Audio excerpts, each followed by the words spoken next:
Ustadz, ada satu topik yang tidak pernah sepi, yaitu pacaran. Apalagi di kalangan anak muda sekarang.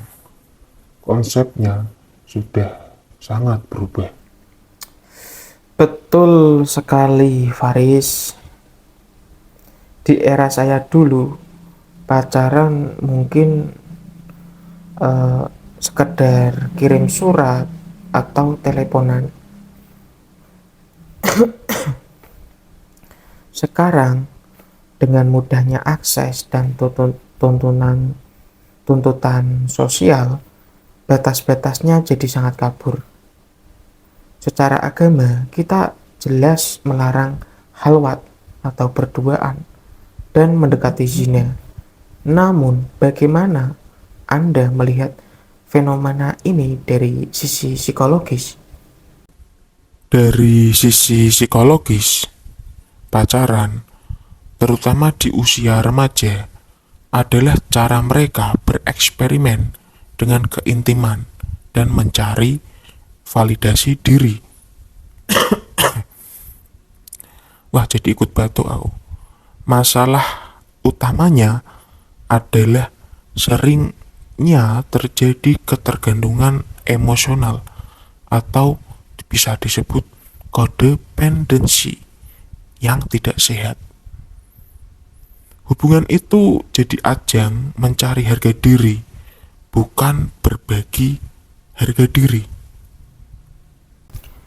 Nah, itu yang saya khawatirkan. Ketergantungan emosional ini membuat mereka rentan, ya. Saat putus, dampaknya bisa parah sekali.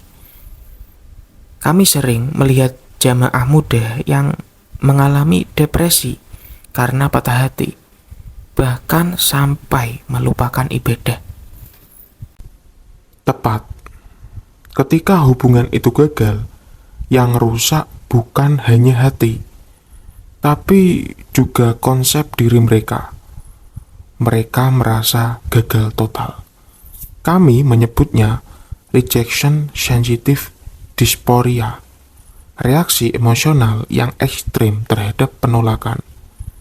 Di sini, nilai-nilai agama seperti tawakal atau berserah diri, pemahaman bahwa jodoh adalah takdir yang sangat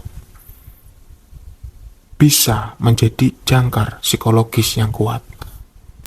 Tentu, saya selalu menekankan bahwa cinta sejati harusnya membawa sakinah, ketenangan, dan memotivasi untuk menjadi pribadi yang lebih baik.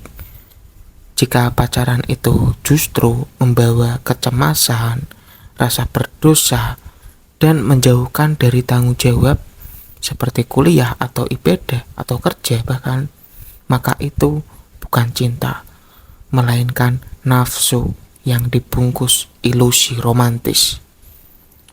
Saya setuju.